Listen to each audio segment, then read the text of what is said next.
Sur le 360nitro.tv pour la capsule à toute vitesse avec Martin Bélanger. Prise 2. Salut Martin. Salut. Prise 2 parce que... C'était supposé d'être la dernière. On était supposé avoir dit adieu. Oui. On se revoit encore, malheureusement. On se revoit. Non, je sais que tu le penses pareil, mais c'est pas grave. C'est pas grave. Il y a Martin Morin. C'est ça, ton nouveau chum. Hey, on fait des faces, Martin. Mais juste avant qu'on embarque dans nos sujets, je voudrais souhaiter un prompt rétablissement à mon oncle Pierre Bertillaume, qui a eu un grave accident dans les courses d'accélération à Saint-Eustache. Vous allez voir les photos probablement là, en ce moment même. Il a pris vraiment une grosse débâcle. C'est le sport des fers. C'est des sports d'accélération. On risque notre vie. Et je vous souhaite un prompt rétablissement. Puis son Facebook a marqué aujourd'hui comme quoi que à tous les pilotes. Puis ça j'ai trouvé ça super le fun qui marque ça. À tous les pilotes qui s'assoient dans une voiture de course ou qui ont l'intention de bâtir ou de vouloir aller aux courses, la sécurité.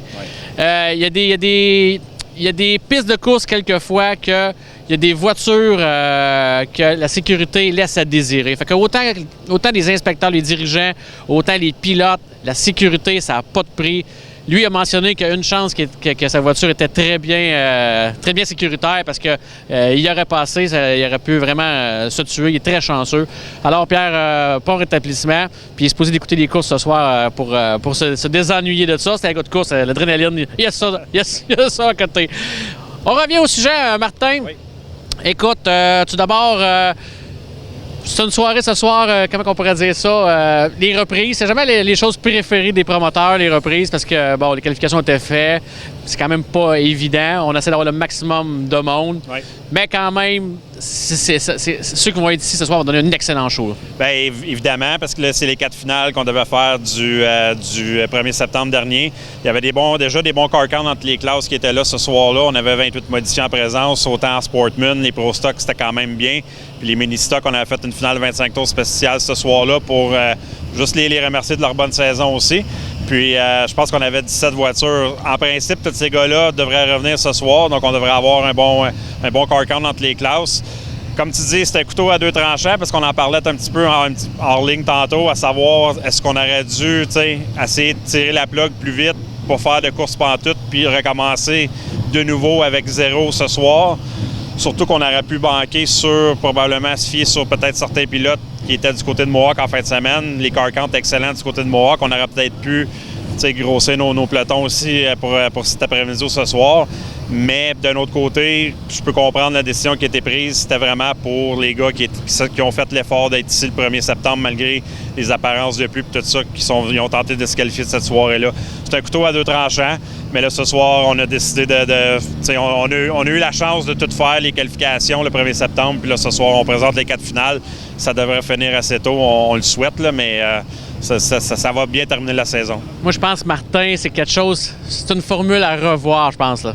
Ça, on n'a pas été souvent en contradiction cette année, là, mais c'est une formule à revoir parce que je comprends, les qualifications sont faites, mais on prend exemple ce soir, là. Mettons, t'as des voitures qui vont partir de la 20 ou 22e position, qui étaient qualifiés de la première soirée. Eux regardent le 15 septembre, remise, on part loin. Oui, c'était 125 tours, puis il peut tout arriver, mais on sait que c'est pas toujours les petits budgets, tout ça. Fait qu'eux font un choix facile de dire on vient pas ici ce soir. Je comprends également qu'on veut pas déplaire à ceux qui ont déjà qualifié, mais ce serait peut-être bon d'incorporer peut-être un 30 tours des non-qualifiés puis qui pourraient embarquer même des nouveaux pilotes qui ne sont pas venus parce que, comme on a dit, on a eu Mohawk qui a couru de la fin de semaine. Peut-être des gars seraient venus ici. Peut-être que non, mais on ne le sait pas tout le temps. Ça aurait peut-être amené un peu plus de challenge. Fait que dans le fond, c'est autant pour les promoteurs que les pilotes, c'est d'être pogné un peu entre les deux murs. Oui, puis c'est toujours comme ça. Puis ça, c'est pas la première fois qu'on annule, qu'on coupe à une certaine période dans un programme. Puis autant dans le temps avec Edelweiss qui savent à Cornwall, la question revient tout le temps. Est-ce qu'on va avoir le droit de venir courser? Il y a tout le temps de l'intérêt pour plusieurs pilotes de venir parce que dans leur tête à eux, ils peuvent courir. Mettons qu'on aurait fait un programme complet, on aurait peut-être pu courir 2 fois ou quand on faisait des programmes doubles, mais on le voit, si on voit la côté constance qu'on a faite quand il y a des annulations puis qu'il y a seulement les finales, on gèle les pelotons puis c'est ce qu'on a fait ici.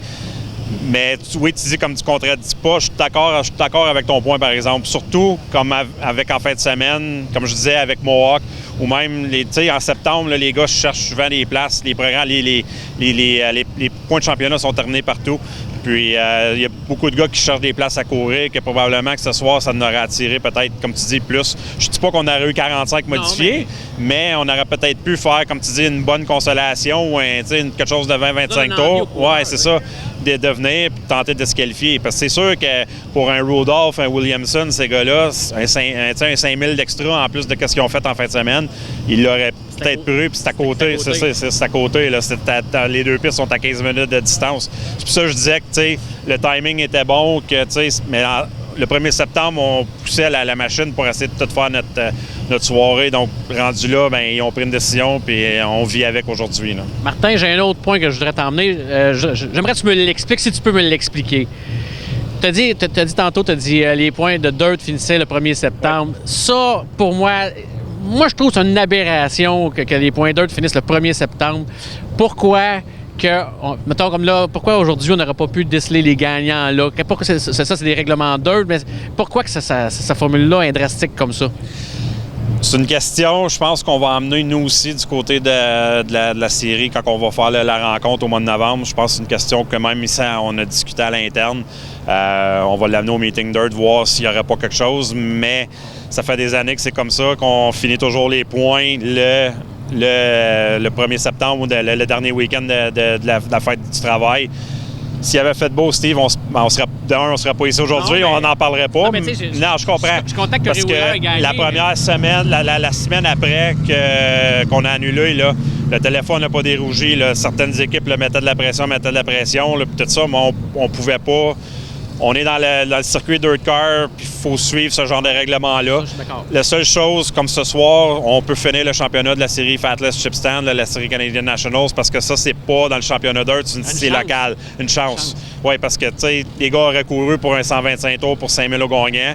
Là, au moins, il y a un autre petit championnat, au moins pour les modifier. Bien, un bon championnat, là, il y a un bon fond de points, mais au moins, il y a quoi de bon. La seule chose qu'on aurait peut-être pu finir, on y a pensé, c'est peut-être finir les 4 cylindres ce soir, la classe mini-stock. Mais on voyait que le Justin Jourdouin avait déjà une bonne avance sur le reste du peloton, qu'on se disait que ça valait pas la peine donc on a décidé de geler le championnat. Puis le championnat finit le 1er septembre. Puis là, ce soir, les gars courent vraiment pour l'argent. Puis pour les bragging rights, on pourrait dire de gagner une course. Mais c'est quelque chose qu'on va amener voir s'il n'y a pas une ouverture, parce que il y en a qui disent, si tu regardes le règlement dans la série Dirt, il y a beaucoup de zones grises concernant le calendrier, parce qu'on parle à plusieurs endroits de Labor Day, qui est la fête du travail, mais c'est divers championnats, comme le top 16, le championnat aux yeux, qu'il arrête de compter les points, tout ça. Mais de ce que j'ai pu voir, il y a beaucoup de place, mais c'est pas clair pour les points de championnat de piste. Mais on a toujours fait ça. Puis si tu regardes toutes les pistes autour de nous autres, on termine toujours. Mais oui, je suis d'accord. Mais avoir un astérix au moins sur si, mettons, c'est pour finir en pluie le 1er septembre, bien avoir un astérix qu'on peut reporter pour. Moi, je suis super content que Corey Wheeler remporte, mais ce serait le fun qu'il remporte de façon sur la piste. Là, tu vas me dire, ouais, mais c'est moi le 15 septembre aujourd'hui, mettons exemple. Bon, OK, t'as plus le choix. Mais au moins, t'es quand même. Non, au moins, il y avait une deuxième date. On avait une date de pluie. C'est une date de pluie qu'on avait établie pour d'autres événements dans la saison, que l'on a décidé de prendre cette date-là pour aujourd'hui. C'est quand même un de nos gros événements de la saison. On veut pas le dernier week-end. Puis, mais oui, parce que c'est sûr que lui, c'était probablement des seuls gars qui vous souhaitaient avoir de la pluie parce qu'il savait qu'il mettait son championnat dans la poche. Mais tout coureur, je pense, veut gagner. Puis ça, c'est une question que je vais lui demander ce soir, évidemment, en entrevue. Tout coureur veut gagner un championnat en battant les. Tu sais, là, il se battait avec Dingwall puis Terrence. Je pense qu'il aurait voulu les battre le 1er septembre, tu sais, de façon honnête et non. Tu sais, mais lui, il est arrivé ici le 1er septembre, menait les points. Donc, tu sais, il a fait les efforts pour être premier dans les points en date du 1er septembre. Ça a ramené un autre cachet à la soirée de ce soir, justement, parce que les gens auraient vérifié qui aurait résisté ou si Corey Wheeler a gagné. Martin, on a beau parler des soirées de course. On le sait que l'argent n'est pas facile à emmener aux courses, que ce soit avec les commanditaires. Mais quand il y en a, c'est là qu'il faut vraiment mettre les bouchées d'eau pour en prendre soin. Et c'est un point qui te tenait à cœur, là. Oui, bien, il y a eu un incident justement le 1er septembre. Je ne reviendrai pas sur cet incident-là, mais ça m'a fait beaucoup réfléchir. Puis moi, je suis impliqué directement ici avec les commanditaires, ici à la piste, puis ils sont difficiles à aller chercher, puis ils sont difficiles à garder. Puis il y en a qui sont difficiles. Il y a des commanditaires, ça va des deux côtés. Il y a des commanditaires qui sont difficiles à garder heureux parce qu'ils veulent avoir la plus grande visibilité possible. La piste, on se fait tous les efforts possibles. Mais c'est ça, comme tu dis, les commanditaires sont difficiles à aller chercher. Il faut se trouver des moyens de les garder le plus possible. Autant ici la piste, puis même les pilotes. Ça, c'est quelque chose que je remarque beaucoup quand je fais les entrevues avec les pilotes. Souvent, ils disent « Ah, je remercie tous mes commanditaires. » Je peux comprendre des fois qu'il y a certaines équipes, tu regardes les voitures, ils ont 15-20 commanditaires, des petits commanditaires, tout ça, tu ne te souviens pas les 15 noms. Mais je dirais aux pilotes, faites l'effort quand vous gagnez. On vous donne l'opportunité moi, je le fais souvent ici, puis j'écoute les autres annonceurs, puis on vous donne l'opportunité d'annoncer vos commanditaires. Vous avez une belle vitrine avec nous, avec 360, puis aux pistes, quand ils sont en avant des gens, les gens ont l'attention sur le pilote, ils écoutent ce que le pilote dise. Faites pas juste dire « Ah, tous mes commanditaires », mentionnez vos commanditaires principaux sur la voiture, ça vaut beaucoup, puis vous pouvez vous servir de ça, puis après ça, aller revendre les commanditaires, aller chercher les commanditaires pour les années suivantes. C'est juste des petites choses comme ça, puis moi, ce qui m'a fait, ce qui avait arrivé là, un petit peu, c'est ça que la commanditaire, il donnait un bon montant, puis il n'y avait pas eu le merci au début, puis ça avait une réticence, donc dites souvent merci à vos commanditaires, puis faites des choses avec eux, ou essayez, soyez reconnaissants, parce que l'argent est rare dans la course automobile, puis ça s'en vient de plus en plus difficile. Là. On commence à avoir beaucoup de voitures là, qui n'ont pas grand. Il y a beaucoup de panneaux blancs sur les voitures, peu importe la couleur, donc c'est essayez de les garder, puis prenez-en soin, parce que sont vraiment importants. C'est vraiment la clé dans le sport. Là. Martin, commanditaire, ça amène de l'argent aux pistes de course, ça amène une visibilité et tout. Mais c'est qu'est-ce qui amène les spectacles, les shows. On a parlé dernièrement des séries Dirt. Oui. Là, tu vas me faire une mise à jour justement de tout ce qu'il y en a jusqu'à date dans les séries Dirt. Tu as emmené ton encyclopédie. Parle-moi rapidement, Martin, là, on est rendu où dans les séries Dirt? On est rendu à la mi-septembre, mais il reste encore beaucoup de courses. Je veux pas entre aujourd'hui puis jusqu'à Oswego, puis Brockville, puis Charlotte, évidemment. Là, il y a encore... On termine ici le Québec, tout ça. Ici, ça termine aujourd'hui ou dans la semaine qui vient, mais ça vient qu'il reste beaucoup de courses. La série Dirt Car, la série Gros Bloc, malgré que 2 victoires en fin de semaine de Matt Williamson, Matt Shepard a quand même encore 100 points d'avance sur Williamson dans la série.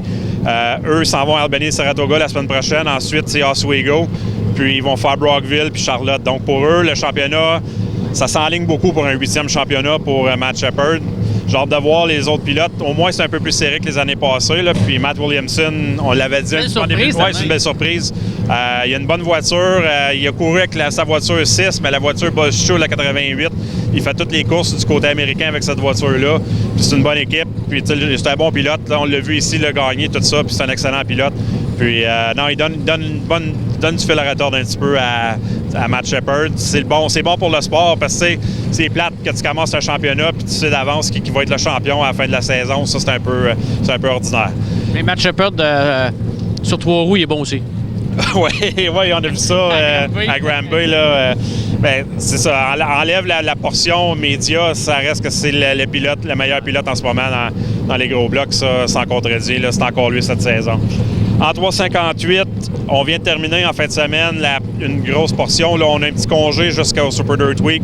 Super Dirt Week, il y a toujours une grosse séquence que ça roule 4 soirs. C'est les 358, les Sportmen, c'est les 2 classes qui sont toujours les plus occupées parce qu'on a les événements satellites. Comme j'avais mentionné, ils vont aller à Utica Rome, ils vont aller à Weed Sport, Brewerton, puis ensuite Oswego. Donc les gars vont courser 4 soirs, 4 fois en 5 jours durant Super Dirt Week. Eric Rudolph, il a manqué l'événement de vendredi parce qu'il court en gros bloc. Il est 3e dans les points en gros bloc.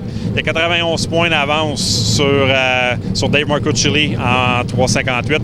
Marcucci a fait ce qu'il avait à faire. Il a gagné du côté de Mohawk. Ça l'a rapproché parce que là, on est dans une séquence. Après le fait du travail, on tombe avec la séquence de 150 points.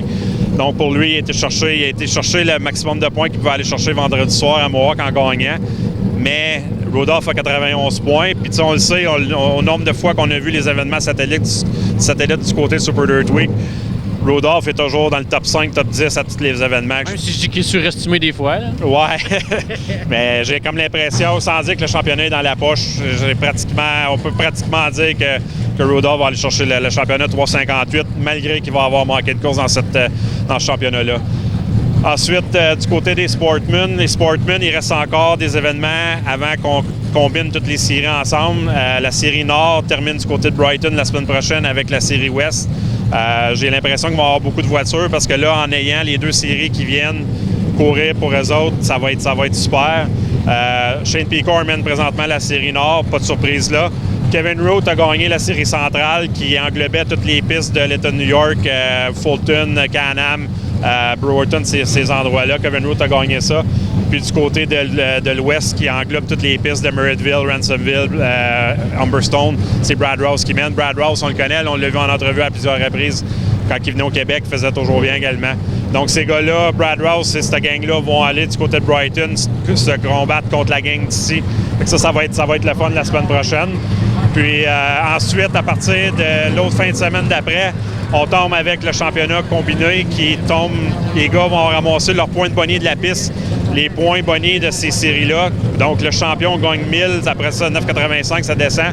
Puis là, on tombe avec une série centrale qui va inclure également toute la suite de Super Dirt Week. Donc encore là, ils vont faire exactement les mêmes courses que les 358. Puis ensuite, ils vont faire Brockville pour terminer leur saison. Donc, il reste encore beaucoup de courses pour ces courseurs-là.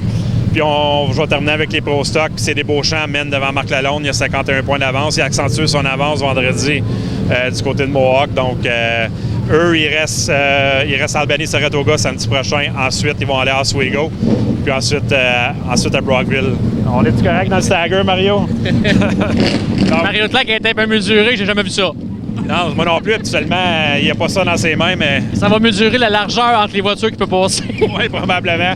On va le surveiller ce soir.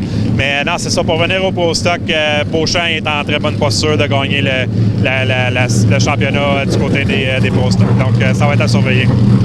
Martin, après avoir vu Mario Tlac, on voit Hébert en arrière de toi qui... Eh voilà, là là. Nous autres aussi, on va rire de lui s'il finit pas d'un premier. Ouais, il y a eu un bon week-end, par exemple, avec le 124. Là. Exact. Martin, 2020? Oui.